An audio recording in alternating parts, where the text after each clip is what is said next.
Kubanyň ýylaty öz mobil telefonlary arkaly internetden peýdalanmak mümkinçiligine eýe boldular. 2013-nji ýyla çenli adada interneti diňe Wi-Fi arkaly girip bolýardy we ondan diňe mihmanhanalarda syýahatçylar peýdalanyp bilýärdi. Ondan soň hökümet internete simsiz gurallar arkaly jemgyýetçilik ýerlerinde, kafelerde we parklarda girmek boýunça programmany işledip başlady. Emma köpçülik şeýle ýerlerde möjeklerin beýinjilik etmeginden we ýeke galyp bolmaýanlygynyň şikayet edipdi. Şeýşembe güni ETSK telekommunikasiya kompaniýasynyň vice-prezidenti Tanya Velasquez Rodriguez 6 dekabrda saat 8-den başlap mobil telefonlarda internetin 3G formatda 900 MHz ýyglyklarda kommersiýa esasynda işläp başlandygyny eglan etdi. Tinaglaryň dowamynda ýüze çykan kemçilikler sebäpli aşy agram salmalyk üçin başlangyç prosesi 3 güne çeker. Student Wendy Edison öz watandaşlarynyň köpü ýaly moňa oňaýlyk hökmünde garaýar.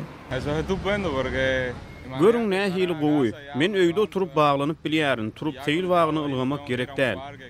Provider 30 günlük möhletli bir näçe paket edeklip edýär. 600 megabaytlyk hyzmat 7 peso durur, 4 gigabaytlygy 30 peso.